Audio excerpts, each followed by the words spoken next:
Sıra gəldi Azərbaycana. Belə ki, nazirlik xəbərdarlıq elədi, həm də üzərliklə bağlı. Gündəm xəbərin efirində 19 fevral tarixidir və qeyd edək ki, son zamanlarda istər sosial şəbəkələrdə, istərsə də kütləvi informasiya vasitələrində məhz el arasında həm üzərlik, həm də məhz qarmal olaraq bilinən bitkinin istifadəsi xarici ölkələrə aparılması və buna görə hüquqi məsuliyyətə cəlb olunma halları ilə bağlı mütəmadi olaraq xəbərlər və məlumatlar yayılır.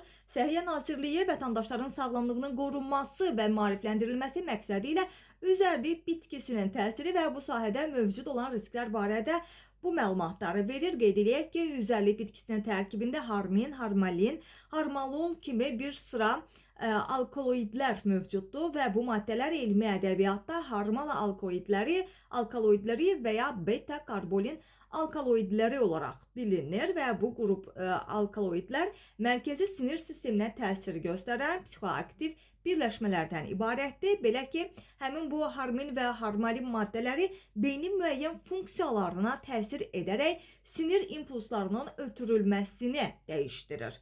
Onlar orqanizmdə bir sıra təsirlərə də səbəb ola bilir. Azərbaycan Respublikasında üzərlik bitkisinin yandırılması qədim ənənə kimi qəbul olunur və bu konkret formada istifadə ilə bağlı birbaşa qadağa əslində mövcud deyil. Lakin narkotik vasitələrin, psixotrop maddələrin və onların hansısa bir dövriyyəsi haqqında Azərbaycan Respublikasının qanununa əsasən tərkibində narkotik və psixotrop təsirli maddələr olan bitkilərin məhz idxalı, satışı və eyni zamanda istifadəsi məhdudlaşdırıla bilər. Yəni sözü gedən xarici ölkədə, xüsusən Rusiyadakı qadağalar Azərbaycana da gəlmə ehtimalı var. Xarici ölkələrə səyahət eləyərkən üzərlik bitkisini, onun toxumlarını, istəyəcəklərini və ya törəmələrini üzərinizdə götürməyin və bəzi ölkələrdə bu bitkinin hətta kiçik miqdarda aşkarlanması belə ağır hüquqi nəticələrə səbəb ola bilər.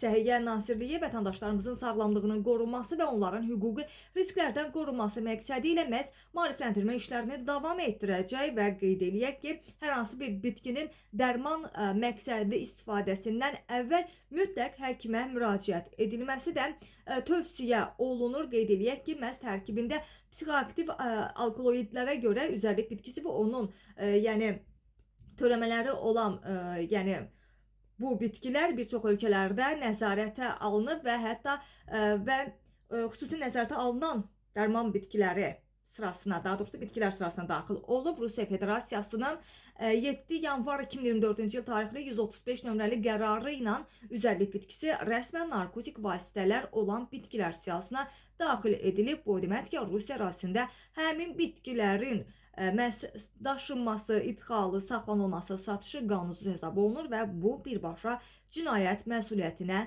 səbəb ola bilir.